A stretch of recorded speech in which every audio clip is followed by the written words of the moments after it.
What's up, Raider Nation? Did you love the draft? Did you hate it? Was there a pick that wasn't made that you thought we should have? Hey, let's talk about it. Monday Night Madness is where your voice takes the mic. This platform is for the dysfunctionally passionate Raider fan to provide their overreactive analysis, provide their emotional persuasiveness, and a chance to be grossly opinionated. When you take the mic, your hot take doesn't necessarily reflect the beliefs of all of Raider Nation or of this show. There might be cussing, arguing, and fans appearing on camera that aren't camera ready. Everyone is welcome to take the mic and join the madness. If there's anything we've ever done that I'm particularly proud of, I would have to say that the perpetuation of the greatness of the Raiders, to take a professional football team and give it a distinct characteristic that's different from all others. I think this journey's the most special because there's not a lot of people that have the opportunity playing in high school and college and then pro and then being injured and starting coaching as a young coach. Can portray me any way they want because I don't give a damn. I am what I am, and until those people touch me close enough, they'll never know what I am. If they want to see me in this interview or in a newspaper article and say, what's the matter with this guy? Let them say it. But don't you analyze me and don't you tell me what I am until you get close enough to understand what I am. Then you can make an analysis of me. But don't you dare do it until that. Clicked in my mind that if you just run through somebody's face, a lot of people ain't gonna be able to take that over and over and over and over and over and over and over and over and over and over. Run through a motherfucker face. The mental side of the game is taking me to the next level, and it's true confidence. It's feeding your brain elite of elite. And that's, I always talk about 1% and more is required. And I always say these things, but it's what I live. I see it everywhere I go because you have to constantly train your mind for greatness.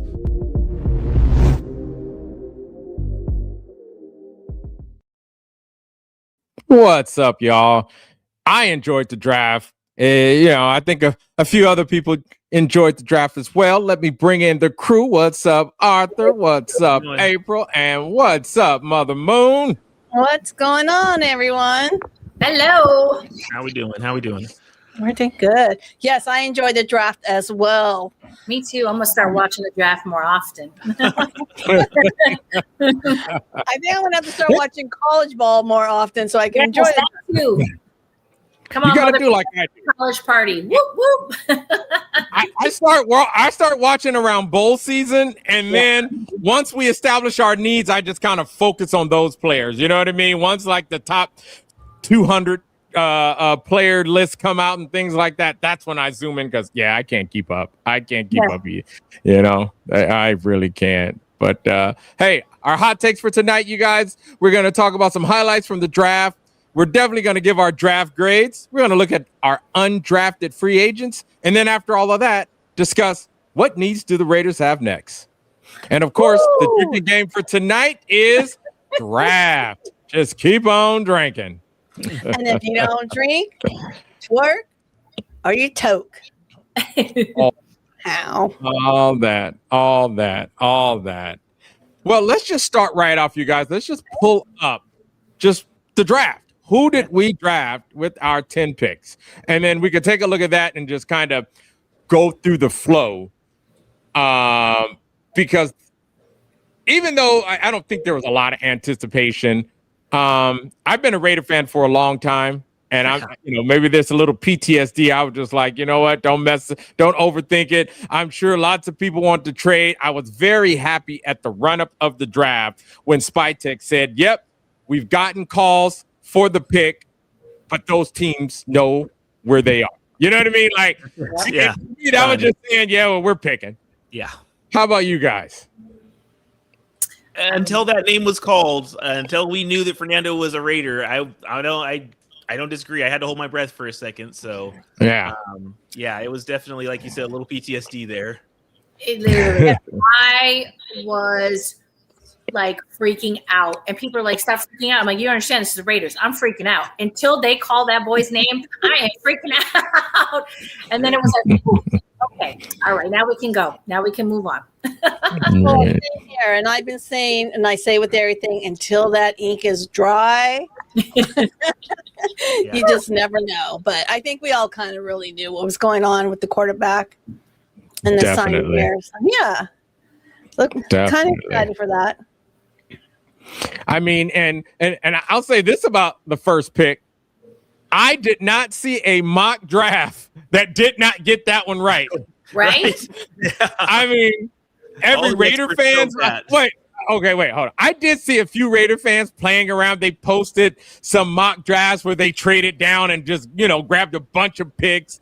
But for the most part, all the media heads out there on ESPN, NFL Network, etc., not one of them missed Fernando Mendoza as the first pick. They all had it. I had it. We all had it. I mean, I think it was definitely a unanimous pick in all the mocks. Awesome. But after that, shit. It got real. It definitely got real. That's for sure. After that, I throw the mock away, bro. I just tore it. Like, I had 150 mocks. It was like lotto tickets. None of them hit. Well, it looks like Las Vegas already knew what's going on. It simply reads, there's going into Las Vegas, there is a billboard that simply reads Fernando. Nothing Yeah. else. I love So it. that's Yeah, how if you don't know, now you know, basically. All right. Real quick here. The NFL draft. Thank you for the super chat. We reached our goal of pleasing the For Life crew. Thank you, NFL No. draft. Oh, draft. NFL draft. Thank you. I'm not pleased. I'm not, and I'll go into my draft. But I love the draft. I did. But I gotta stick to my guns, and we'll circle back around. But just kind of going through draft day, though, outside of the picks and anything like that, was there some things that excited you guys? Made you scratch your head? Anything that stood out during the 3 days? I mean, I don't know. I guess day 2, I kind of was like, why are we drafting down? Like, I was ready for that 36th pick, and we got 38th pick, and we passed up on like a big boy. I didn't understand. I don't know. Like I said, I don't college, but I was like, wait a minute, this guy was huge. Like, why are we passing up on this? And that was it. I was like, okay, well, I guess we'll just roll with it. We'll just go with what Spytek's doing because he's so. So I'm the opposite. We talked about it a little bit when we had our show on Friday on day 2. Spytek did exactly what I wanted him to do. I wanted 3 picks on day 2 at least, and that's what we got. And we talked about it on the show. And then there was a different safety that I wanted, obviously. I mean, I wanted Emmanuel McNeil-Warren. I just thought that him falling in our lap at 38, the value was there, the way he was being mocked. But I will say this, after kind of doing a little bit of homework on Traden Stukes, I think it was the right pick. I love his versatility. I love what he's going to bring to that free safety position. You can bring him down in the box. You can move him all over the field. And I think that, time will tell, but I think it's going to be the right pick. So the fact that we did trade back just 2 spots and was able to pick up another pick on day 2, I was definitely happy about that. Because I wanted 3 picks, whether it was the second round or the third round. I wanted 3 picks on day 2. Yeah, Mother and I Moon? agree. I'm very satisfied of everyone we picked. I was a little confused there. I had to reach out to Omar. I said, and Arthur said, why are they doing this? What's going on with the trade up? So overall, I'm excited to see what all these guys are going to give. So I think great job. I think overall the way Spytek went about his business, I liked. Yes. A guy like me who does not have all the information or the strategy that he has for this year's draft, I was left scratching my head, and I'm okay with that. I questioned when the Stukes pick happened. I questioned it because my guy was there when that whole trade. I was like, whoa, what are you doing? Caden McDonald. Oh, you know what I mean? And I did. Yeah. I was like, I was a little shell shocked at first, and I had to just kind of, okay, well, let's see where we go with this. Like like I say, talking with Arthur about the safety position, and I was focused on Warren. So I went into this, okay, well, Warren, first round grade. And I had just posed that question. I said, hey, what do you do if you got this many first round graded players dropped to you and also an offer to trade back? You know what I mean? Like, what do you do? Me, I was like, dude, I got to pull the trigger on the player. You know what I mean? At that point, not our guy. And from what we saw, he was able to trade back and still get his player because from what I heard, Spytek liked Stoops. That was his guy. Oh, yeah. Yeah. For whatever reason, Warren wasn't his guy. McDonald wasn't his guy. That receiver was not his guy. Yeah, Boston was not his guy. Stoops was. He had a plan. And like I said, it took me a minute to get it. And I was like, okay, all right. You know what? I'm going to roll with it. I like the pick. Like I said, especially after talking with Arthur about the safety, we knew that we had some question marks in our defensive back. We knew that our backfield had question marks. I just felt we could help him out a little bit better by reinforcing the line to help get better pass rush. That'll help the secondary. But he went a different way, and I was like, okay, so that was my start of day two, kind of like, whoa, all right. That kind of, to me, that set the tone. That just kind of made me sit up straight and say, all right, let me see what this dude is going to do. Real quick here, though, before we go any further, I want to shout out into the chats. Big Luck says, I want to congratulate April on getting her kicker. Yeah, don't worry, we're going to get there. And it was so funny, too, because Tokyo Toe was making his rounds. We talked about him. He was on NFL Network, and then I guess it was kind of a surprise for Tokyo Toe not to get drafted in the 7th round. Right. And then, of course, if anybody knows the story, and April, do you want to tell the story of Tokyo Toe? Oh, the guy who watched all the kicking videos on YouTube and was an Oakland Raider fan and started it. Yeah, he came to Oakland for his first game. Yeah. I like to get a little bit of clout where clout is due because I got so much crap for picking a kicker in the 7th round. You know what? Let me be great. Let the Raiders be great. The Raiders are known for their kicker. So I was excited, even though he wasn't in the draft, and they picked him up. Yay. So that's going to be exciting to see. And I'm hoping, the last time we had a great kicker, we picked him in the 1st round. Now I'm hoping we can have a great story of finding a great kicker as an undrafted free agent who made his first Raider game appearance. I mean, his first game as a fan to a Raider game and fell in love with football that way. Right. And fell in love with football and then become a great kicker for us. So I love the way this story could happen. I already liked the story, how it started, and I love the way it could go. So a little fairy tale.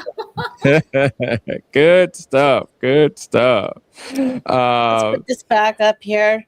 Let's give Spicy Raider Girl a little shout out. She's out in the wild again.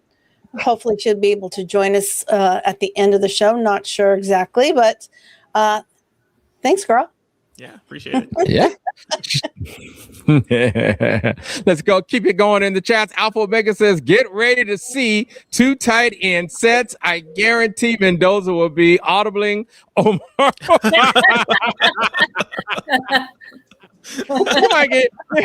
Hey, and if he does it, he's got to do it with that Hispanic. He got to slur them. He got to roll them R's. All right. I'll be very disappointed if it's not Omar. You know what I mean? Like, for real. All right. I was like, other than that, dude, just, he playing. That's so funny. Love that. Hilarious. But to just keep it going, I mean, and this affected my overall grade. And like I say, I'm gonna keep saying that I love the draft, but like I say, I'm still gonna stick to my gun. What's this next pick? Keiron Crawford. Now, there's some things about Keiron Crawford that I picked up what they're putting down. And of course, a little bit later after this pick, we end up trading Tyree. But I thought Tyree was going to be a 3-4 DN versus Keiron, who is a stand-up linebacker, edge linebacker. I just thought, okay, they were saying that he kind of replaced that, but I say, nah, you know what? I think what me and Arthur was talking about, like, that freed up some cap space. Right. To me, that's a little bit more plausible. Yes. And just Tyree just never worked out. But this is that pick that I'm going to watch. I think he's going to do well. He's got the fast twitch, fast get off. He runs the same 40 time as, guess what, Max Crosby. Yep. Both of them ran a 4.6. I mean, if you're trying to have a Crosby mold, this guy is pretty much it.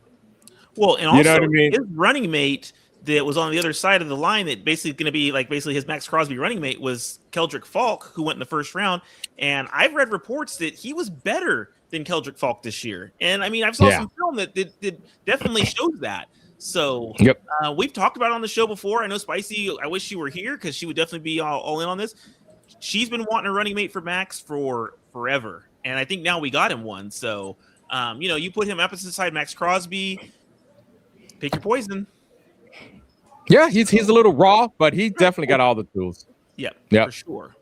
As long as he has that dog mentality like Crosby He's has. gotta learn to be a dog because Crosby's gonna take him under his wing and teach him that. So There you go. yeah. I think she calls it a bookend. Yes. That's it. That's the other bookend to Crosby. Oh, there it is. Max bookend. That's right. That's so funny. And correct me if I'm wrong, though. I kind of got a sense that all of these picks were dogs as I was reading and just kind of looking at their style. And I mean, you guys heard me talking about I wanted me a possession receiver. I loved Surratt. That's who I kept thinking. And I'll talk a little bit more about that with the undrafted free agents. And then also with this one pick, Malik Benson, once we get down there. But, I think the dog itch got scratched really well in this class. Oh, yeah. I think all these guys, man, they got that dog in them for sure. Yeah. Well, that's what they work for, right? They work for it to get to the NFL. The money's good out there, even though, some were getting really paid well in the college. They seem hungry. They seem ready. So that's what I'm looking forward to. I'm really excited for the season. Definitely. All the guys. Yeah. I mean, and if you look at, and then I think we'll tie that all in because 3 of these picks, and I'm now moving on to Trey Zune, are like Swiss Army knives. Because if you think of Stooks can play, slots. He can play outside corner. He plays safety. He's a Swiss Army knife in the backfield. All over the field. And then Absolutely. We can play strong safety if we needed him to because he can tackle. Yeah. And now you look at Trey Zune on the offensive line. This guy spent most of his time at left tackle and then the last part of his career at center. Right. But he's more of a tackle than was a center. But now you look at a measurable 6'6", but he got some 32-inch arms, so short arms. So I think we already, if I'm looking, he's already listed at guard. Right. Which was a question mark that you had, Omar, last week, or even leading up to this draft, was who was going to play that left guard position. Right. So, and we talked about it. I like JPJ at left, but I mean left guard. Yeah. But I mean left or right guard. We kind of had that question mark of who's going to play the other guard position. So right. And hopefully that balances out because his only weakness, like his pass pro, I mean, this guy he's a stud. Yes. When it comes down to pass blocking. Yep. He is a stud. His weakness, let's just say why he was taken in the 3rd round is because of his run blocking. Right. His run blocking is the weakness and his short arms. That's pretty much why we got Trey Zune in the 3rd round. But as an athlete, as intelligent, as a Swiss Army knife, he's got all of that. And to your point about which side we play him on, I'm hoping that kind of has to do with where, pending on that run blocking, which maybe a side helps. Maybe he can help better on one side in the zone blocking scheme than another. I don't know. I'm just kind of reaching. Well, I think the zone blocking scheme is going to help him because he's so athletic. Yeah. So he doesn't have to be a power blocker and just choose any type of raw power and strength. And with his athleticism, that's the perfect scheme for him to be in. Is that zone blocking scheme? So yeah. I mean, I think they're definitely going to figure it out. But like you said, it's just another versatile player. I mean, you could tell what Spike was doing. He wanted these guys that can play multiple positions, but can come in and help day one. And that's what we got. Yep. That's what I was saying. Guy, right? He's one of our big guys. Oh yeah, yeah. He's gonna play the line. That, like I said, at this point, I was picking up what he was throwing down. By the end of the 3rd round, I was just like, okay. Yeah. Like at that point, I was ready for day 3. Yes. And then here come day 3, right out the box. We Bang. trade up, and Bang. Spike is like, boom, bitches, McCoy. I'll tell I'm you right like- now, this is my favorite pick of our draft. Absolute favorite pick of the draft. Not only did every NFL team, other 31 other NFL teams put a chip on this man's shoulder, huge chip on his shoulder. If his knees hold up and he stays healthy, he's our best cornerback right now, 100%, hands down, the best corner we have. And the guy's going to be an all-pro, if not this year, definitely in his second year. He is that good. We talk about dogs. This man is definitely a dog, and now he has a huge chip on his shoulder. He was a round 1 talent. So everybody had him mocked in the first round. The only reason he dropped to us in the 4th is because there's a health concern popped up the week of the draft, and people kind of shied away from him. But it's a win-win situation with this pick. If he doesn't work out, it was a 4th round pick, and oh well. If it does, all pro. I thought it was kind of cool that it was kind of an ironic story that his interception against Mendoza when Mendoza played for Cal. I thought that was kind of ironic. I'm like, well, this is kind of fun. Okay, he picked off Mendoza. I mean, all right. I like what the Raiders did with this one too, because we do need cornerback. It shows the brilliance of Spytek. It shows just how brilliant this offseason's been, and just how smart it is when you let him run the draft, when you let him run the offseason. I mean, this was absolutely hands down my favorite pick.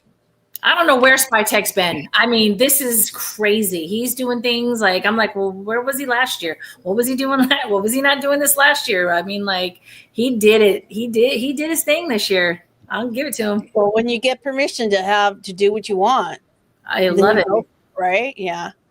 Let's And I mean, out right now really quickly. You talk about the dog. How about this? A dog gets donated a little $2 here.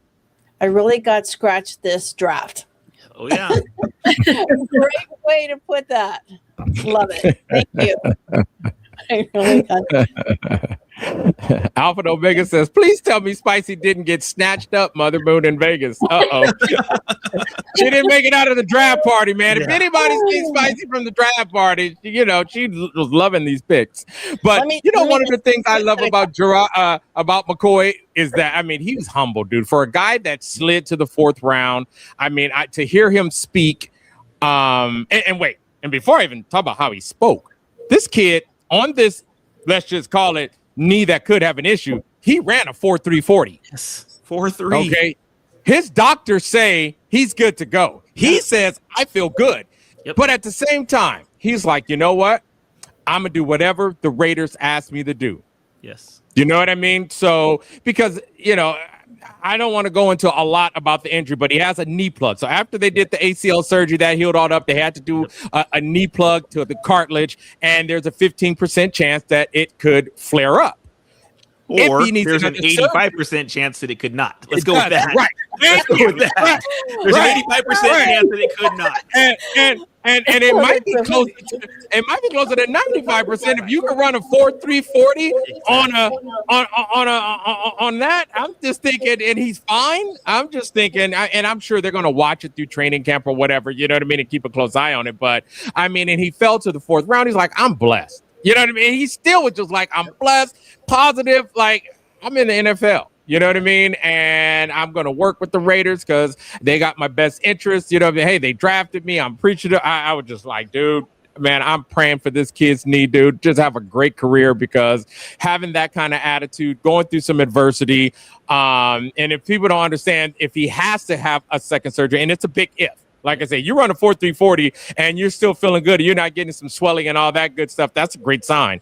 Not to say that something couldn't happen, but that's where I think a lot of people got afraid, because if they have to do the knee plug again, that percent of failure goes up to 25% or more.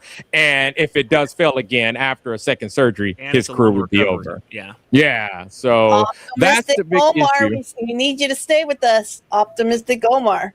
Oh yeah. Hey, I'm just like, when I read that this kid ran a 4.340 on that knee, I was like, hell yeah, I'd have moved up for him too. Like, hey, you know what I mean? Like, we're gonna roll with this guy. Put a brace on it, put some dirt on it, and let him play. Shoot. I'm not snatched. So she says. That's right. She said so. Blink twice if they're making you say that, Spicy. Blink twice. Right. Send a smoke signal. Exactly. Send video. We need proof of life. Oh my God. So this next pick I didn't expect.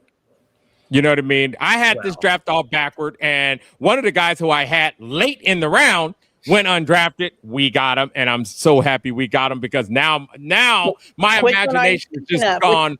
Omar, which one are you speaking of?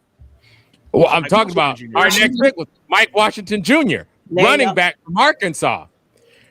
And the guy I had in my mock draft was Roman Hemby, and I picked him up a little later in the draft, who went undrafted, but we picked him up as undrafted free agent. We'll get to that later, but let's just talk about Mike Washington Jr.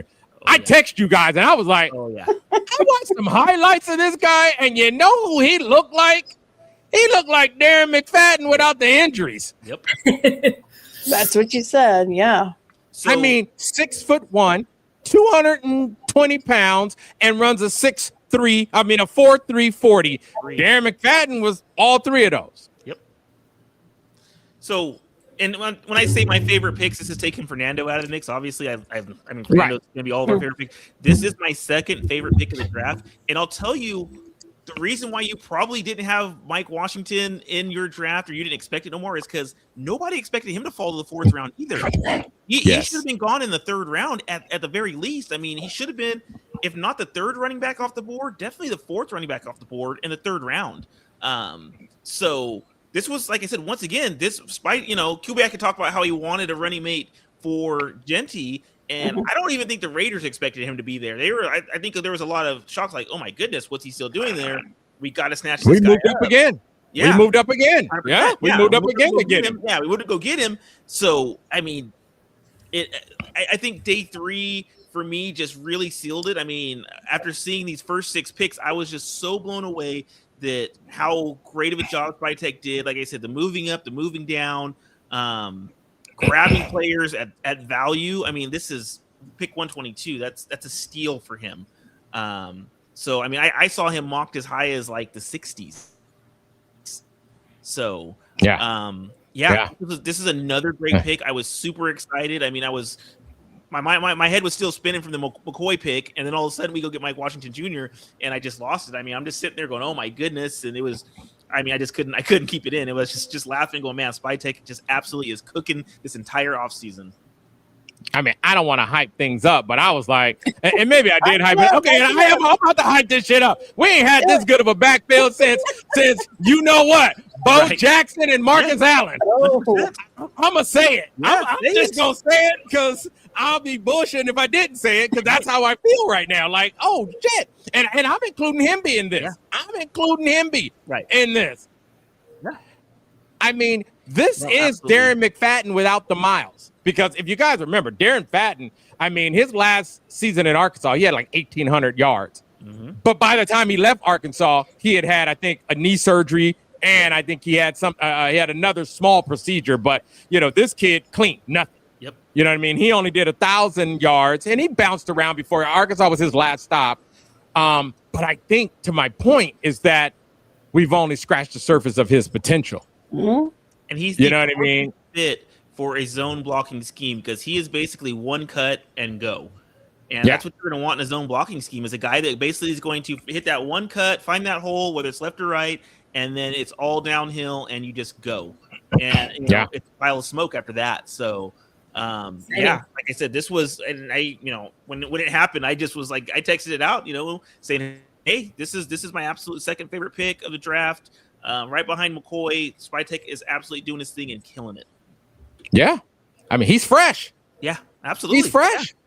The last running back we picked, Josh Jacobs, that was the knock. Oh, he didn't have that many carries. Yeah, he was fresh. Yeah, he's fresh. And then look what fresh got us. Yeah. I'm like, he was fresh. I'm like, dude, I can't even tell you how excited I am for this running game, because we all know what's another quarterback's best friend? A running game. Yes. A running game. And I mean, this just killed the draft right here. When I had no expectation that we were going to, there was receivers here, and I was just like, receiver, so what? Yeah, I was the same way. When we made this big, I was just like, this guy can catch too. Yeah. He can catch. Shoot.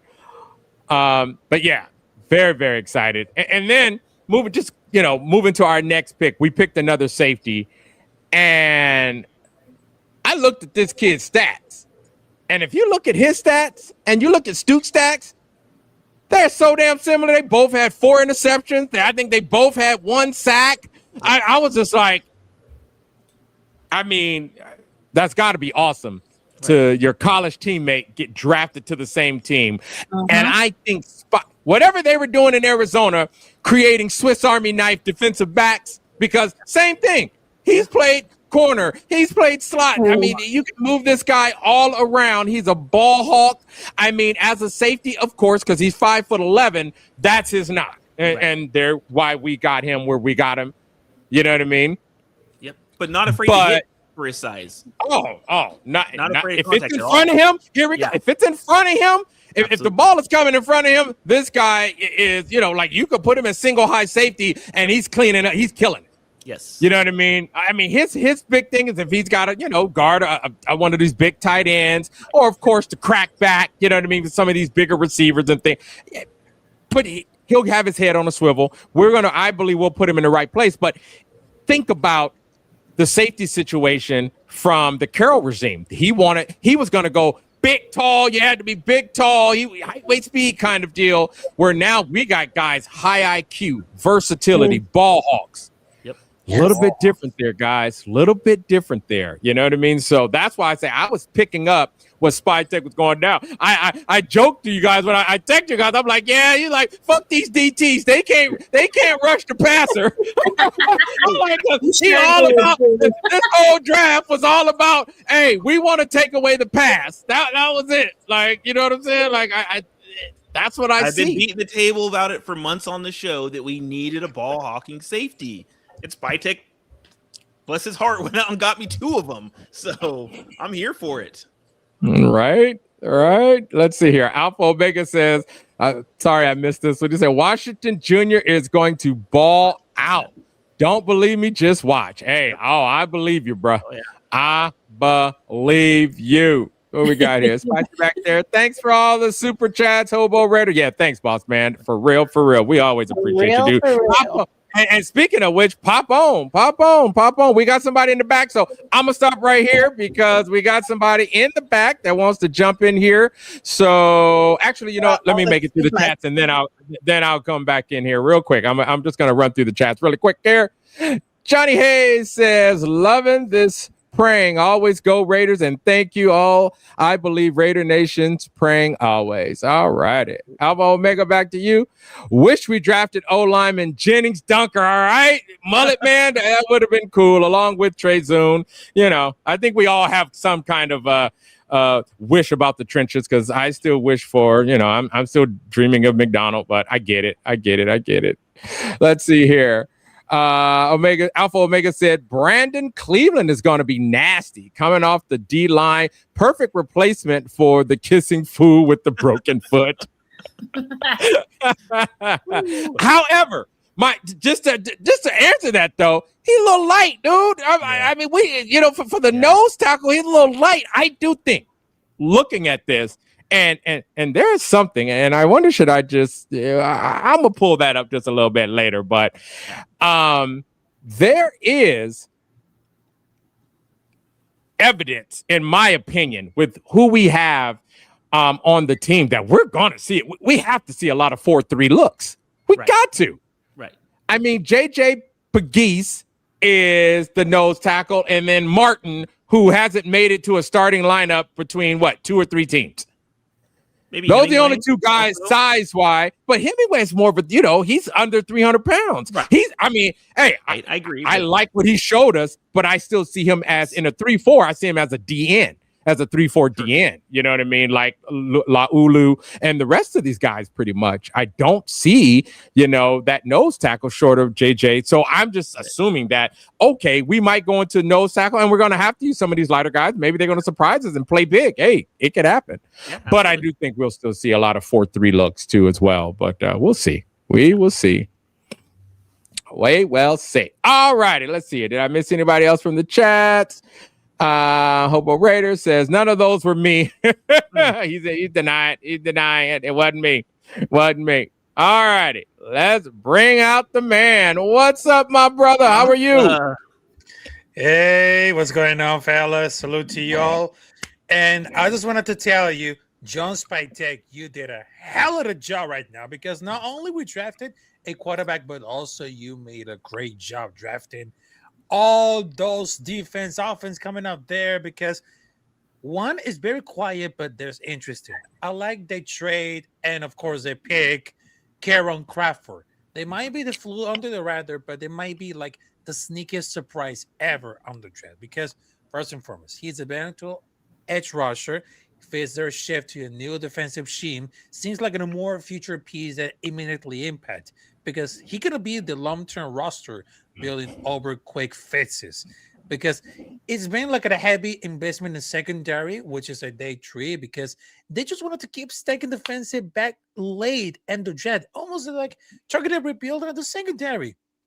And that's now very typical for a team that we just drafted a quarterback, a franchise quarterback. Most teams go offense and heavy after that. It seems like the first one, it seems obviously that we draft a quarterback. At the day 2, it seems like, well, they have very interesting picks, but we just missed it off of the big names. But the day 3, John Spiteri to say, I just wanted to tell you, John Spiteri, you did a hell of a job. And even John Spiteri, the said at the fun to say, fuck that, because we need to invest our names, because we got to rebuild the defense right now, because we are the Raider. We are the Raider Nation right now. We had to do something. No, So absolutely. he was Nice. So what grade, Rafa, do you give this draft? What's your graph grade, boss, before I let you go? I will say A+. I will say A+. Oh, okay. Oh, all right. Wow. All right. A+ from Rafa. Interesting. Awesome, brother, man. Awesome. All right, man. We appreciate you for stopping by, man. We'll catch you All next right. time. Yeah, I No know problem. about that. And I just wanted to tell you, sorry about that, because I know my throw is not very good, but I had to take like a water to hydrate it, because some words I can really explain, some words that I don't, but I just wanted to tell you, John Hey, say it Spytek, you're anyway. absolutely cooking, because Okay. this is Raider Nation, motherfuckers. We don't play that shit, because we're not to invest it all. So salute to you all. Salute to Love everybody it. else. In the chat. Love it, brother. Holla at you, baby. Love it. Love that energy. Hey, and sometimes when you're excited, you can't drop enough, motherfuckers. Sometimes it just is. You just got to say it. So I'm feeling him. I'm definitely feeling him on that. Definitely. All right, so let's just keep it moving, just going through the draft pick. So right now, we are at another cornerback, Hezekiah Masses, man, from What a name. Z. I mean, right at this point, we all knew, hey, the secondary was a problem that he is aiming to fix. He says, hey, I'm bringing in some competition for Darian Porter. Yeah. I mean, Cameron this Richardson. is even, yeah, this is competition now. You know what I mean? And also versatility. Yes. So I loved it. Again, I love the pick. Like I said, at this point, I'm like, all right, just do it. Just do it. This tells me that Robbie Leonard's going to want to play a lot of zone in the secondary. That we have just athletes that can fly all over the field with a lot of speed, a lot of length, a lot of physicality. And I think we're going to play a lot more zone in the secondary than we are going to play like a press man or something. Just seeing the picks that we made. And like you said, all these Swiss Army knives. McCoy can obviously play a good press man, but that's the first thing I thought of. I was like, man, this seems like we're gonna end up falling into a little bit more of a zone defense, which I'm good with because we have the speed to do it. You know, these are 4-3 and 4-4 cornerbacks. So yeah, right.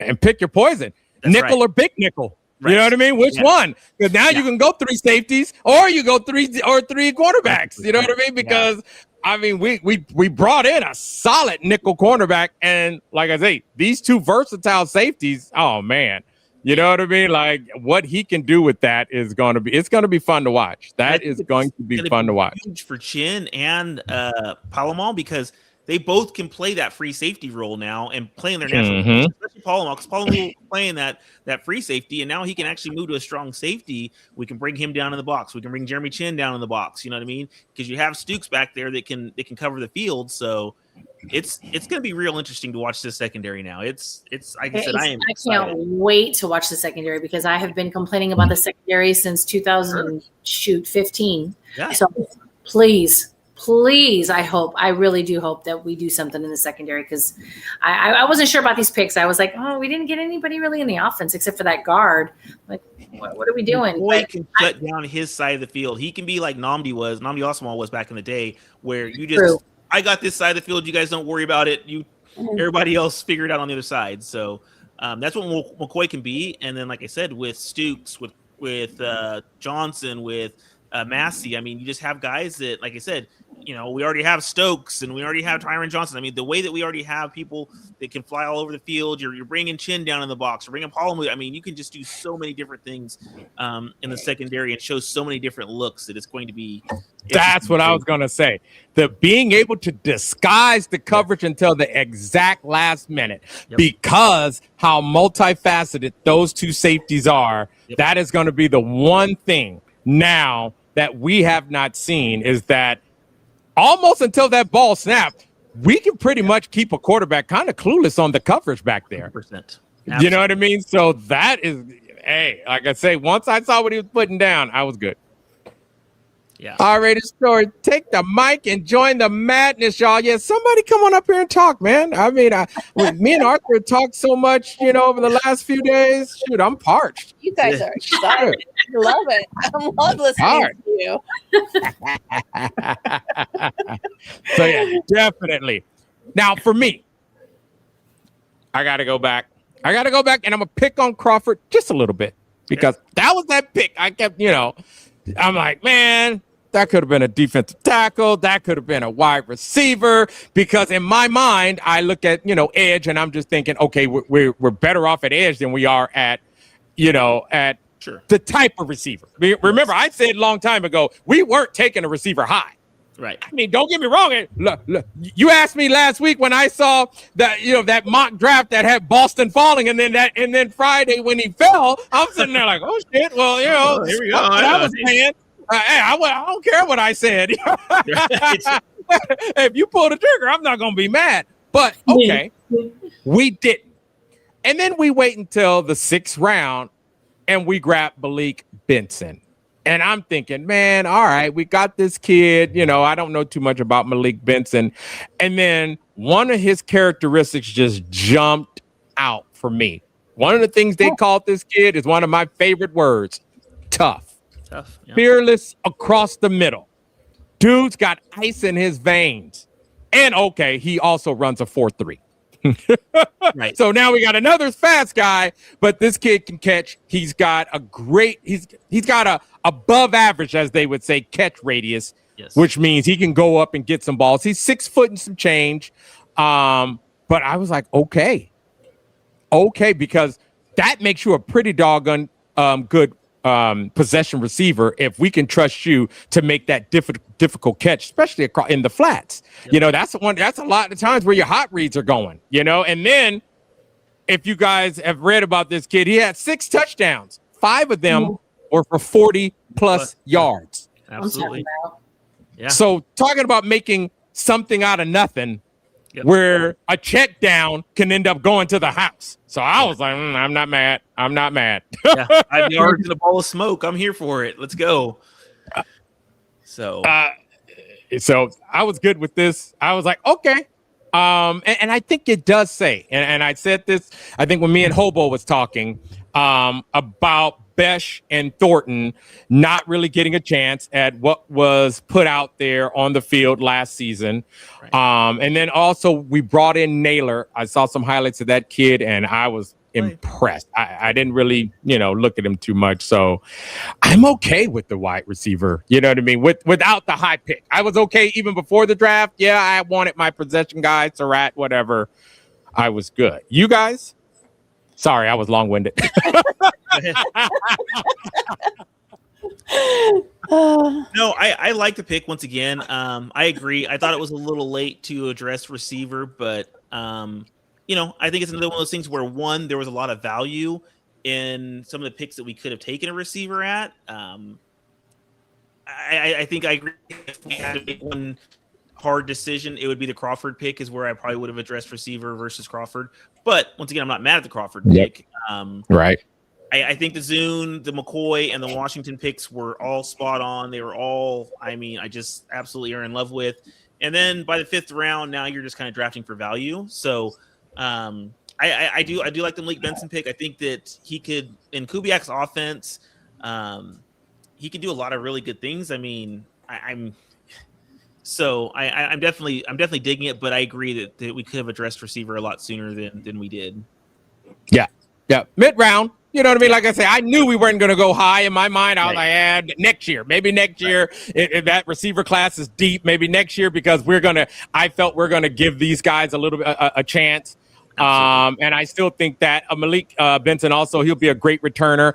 I also think that's another thing with, I believe Masses will be a good returner. I also think Johnson could be a good returner. So I think we got I think in those those guys will be a little, they'll have some multiple roles and ways to, especially for a guy like Benson to make the team. But yeah, dude, I mean, and then 7th round, we finally hit the trenches. And Alvin Omega already set me straight and said he thinks that Brandon Cleveland is going to be a beast. I think he's a little light, but okay. Hey, you know what? I'm never going to be, never mad if this kid just comes out and kills it. So Alvin Omega says, I wonder who's going to be our special teams threat on kick return. Yeah, we got a lot of guys that can do it. A lot of 4-3 guys. I think Benson, just because I know this kid got ice in his veins and everything I read about him, he might win the job. You know what I'm saying? He could win the job because you definitely need ice in your veins and needs to be tough to do returns. And, so right now he's definitely got my vote, at least in the rookie class. So, yeah, absolutely. Yeah. Let's see here. Alpha and Omega says that Besh and Thornton Jr. got to go off this upcoming season. Yeah, I hope so, man. And I think we all got to. They need to take that big step. I don't know if they, we need them to absolutely one of them turn into a wide receiver 1.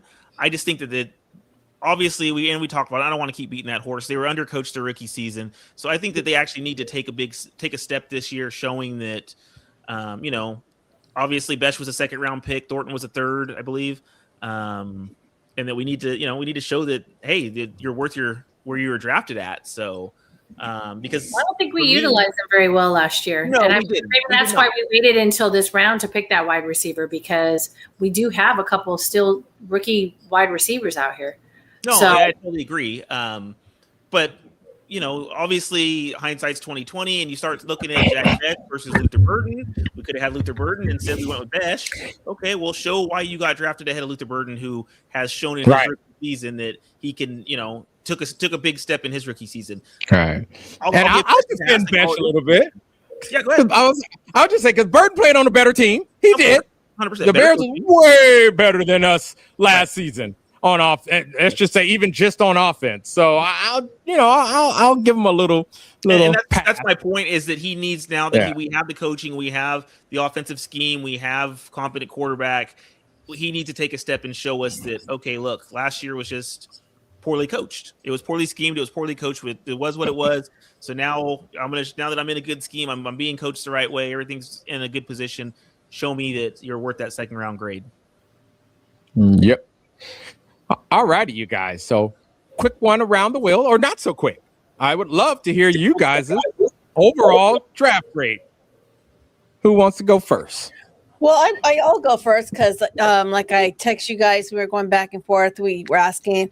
I did, and as I mentioned earlier in the show, I gave an A plus because not knowing the guys, their college level, but seeing that a lot of these guys are big and versatile and eager, I gave overall an A plus because I think the coaches are able to pick who they wanted, and just really put some thought in it. The scouting coaches went out and had some good conversations. So overall, I think they worked as a team, and which if the coaches work as a team, the players are going to work as a team, and hopefully the morale will keep throughout the season. So I'm doing an A plus.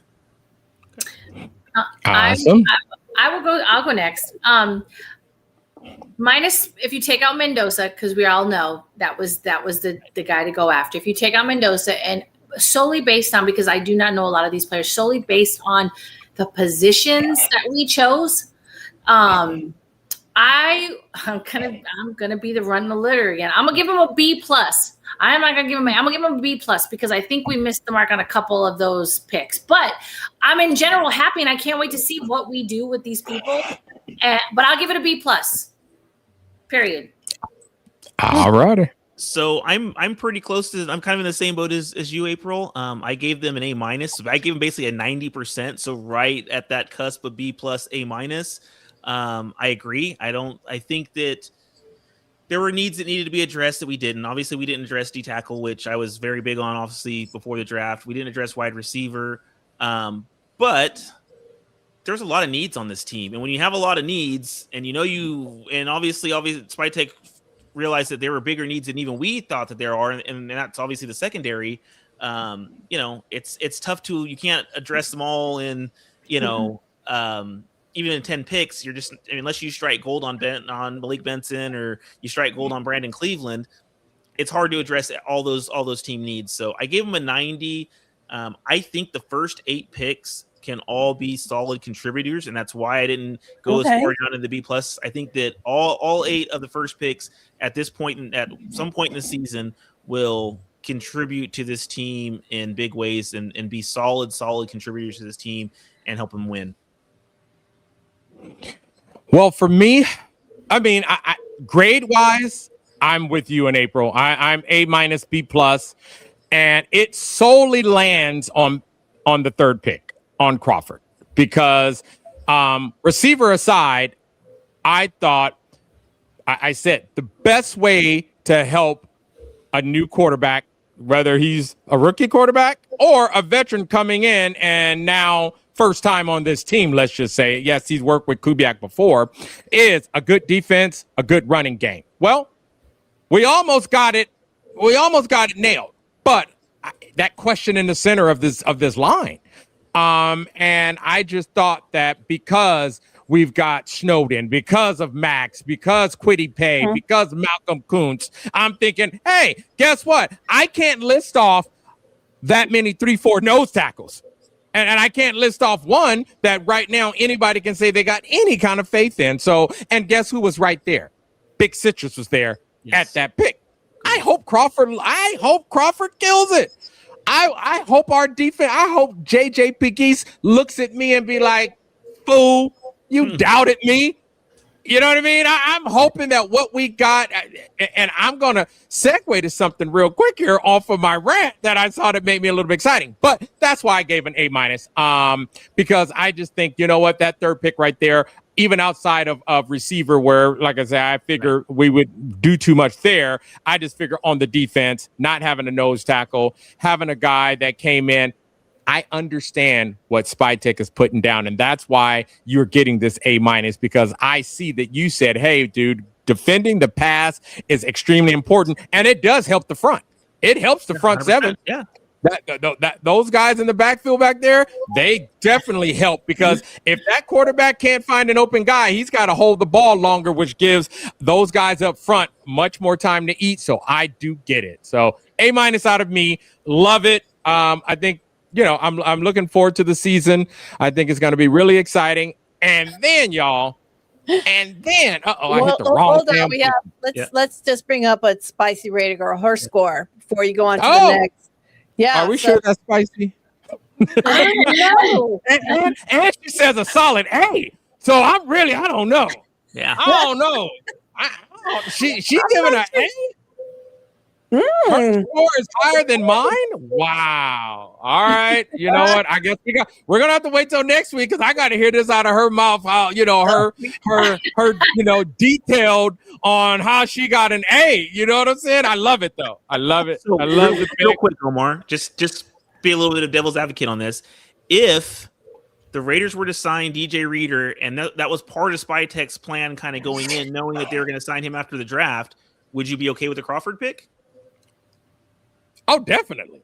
Okay. But I still got a but that that I'm gonna touch on because I saw something here and I got really excited and I thought I already had it ready to boot up, but I didn't, and now I gotta find it real quick. Here it is.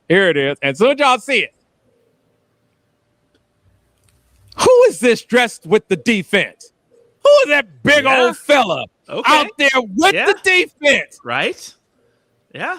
Yeah, I mean, I was like, well, let me shut up about my upsetness with the Crawford pick because I think Lucky Tassi might be given the nose tackle spot a go, and I hope so, and I hope he kills it. I mean, these rugby guys are athletes, so I mean, you look at this big dude, 6 foot, what, 7? Is he 6'7"? Yeah, he's like something like that. 360. Yes. I mean. I would not ever, if I had to bet, I would bet he's a 360-pound guy who's in shape because these guys run a lot. 373. And I would say he's 373 pounds, a beast that's in shape. So all he needs is technique. Can he stay low enough?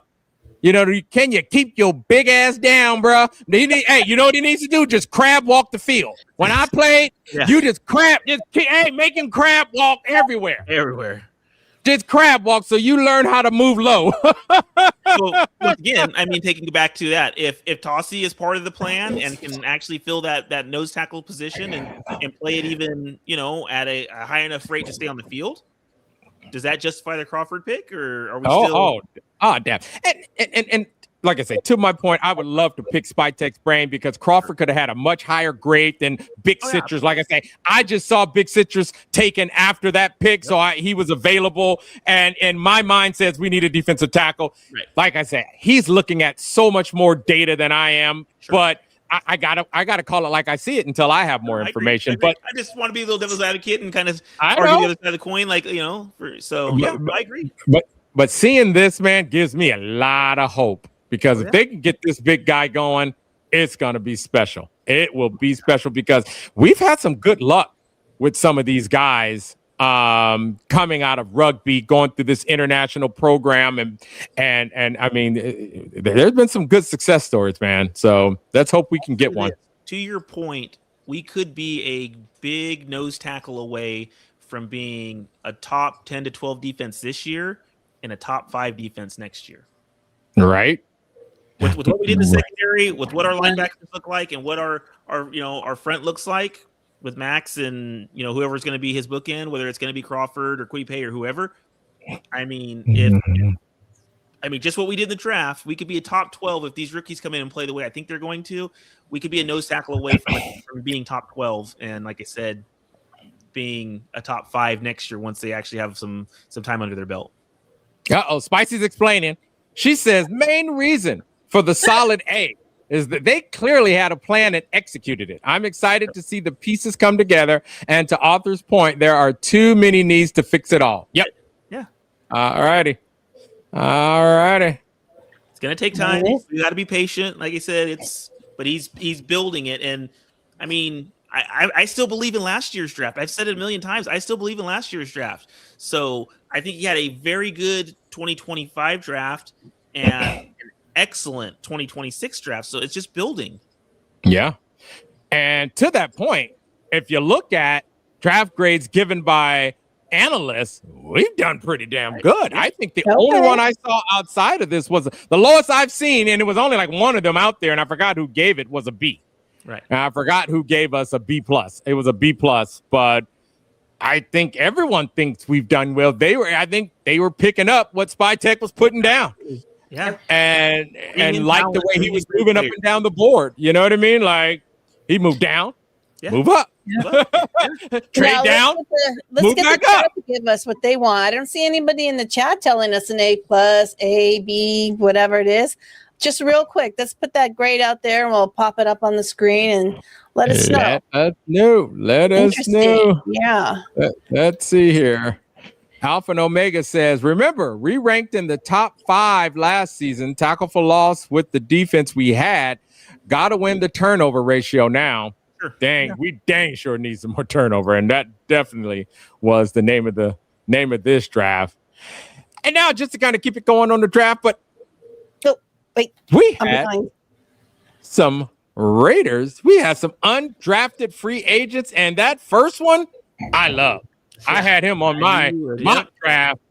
And then the second one, because I was like, Arthur, you would ask me, you were like, what would be a great Brock Bauer scenario of someone that could drop? And I was saying, hey, I would love if Omar Cooper dropped because of the chemistry that he has with Fernando Mendoza. Yes.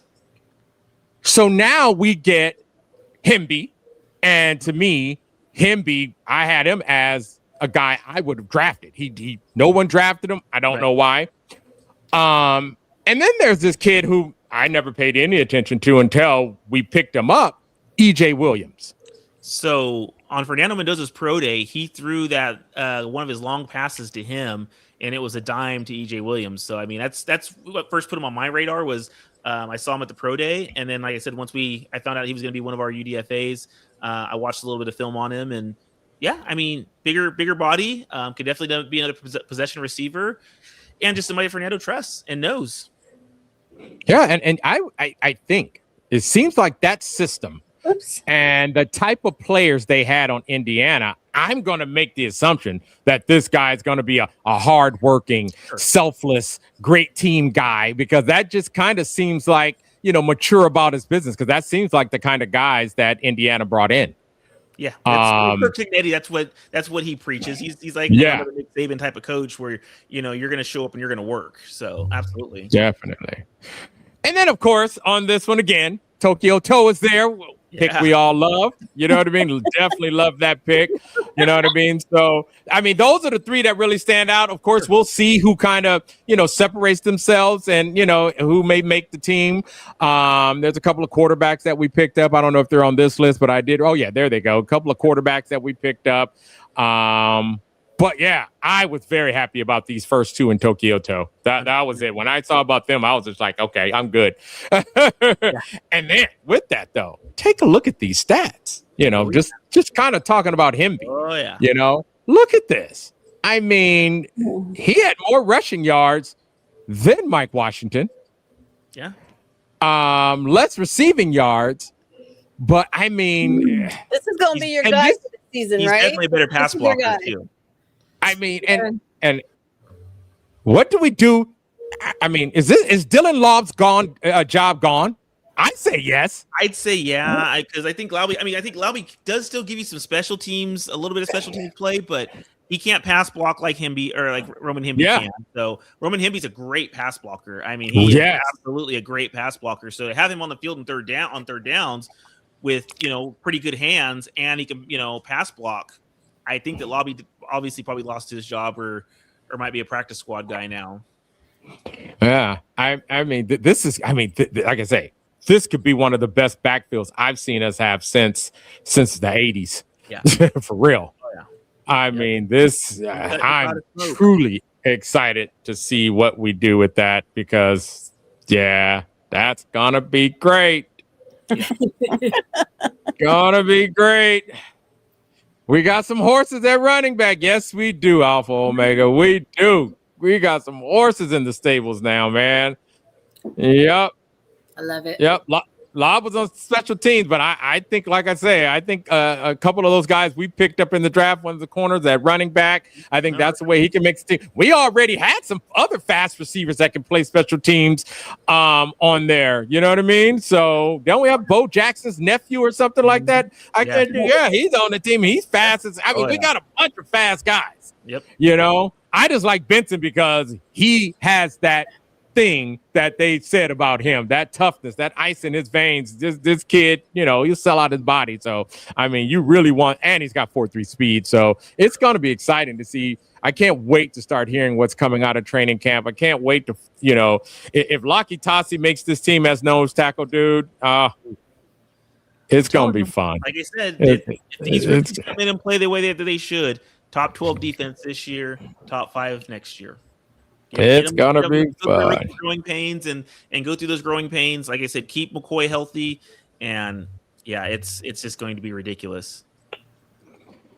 All right, guys, well, we're up on our time. I mean, wow, an hour and 5 minutes went by way too fast. Yes, it did. That went by way too fast. But say, if you haven't liked, please like. Click. Yes, and subscribe. Yeah, subscribe. Tell a friend. We appreciate come on it. and chat with us. Don't be scared. Yeah. Don't be scared. Shut me up. Shut me up. We love to hear you talk, though, Omar. Come on. I appreciate it, you guys. But we only go out one way and only one way. Raiders.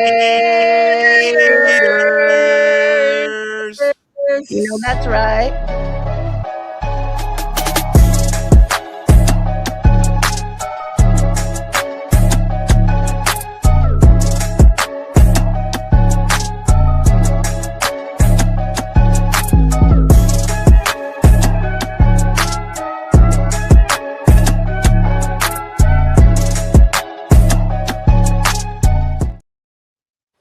Just win, baby. Just win. Go. Thanks, everyone.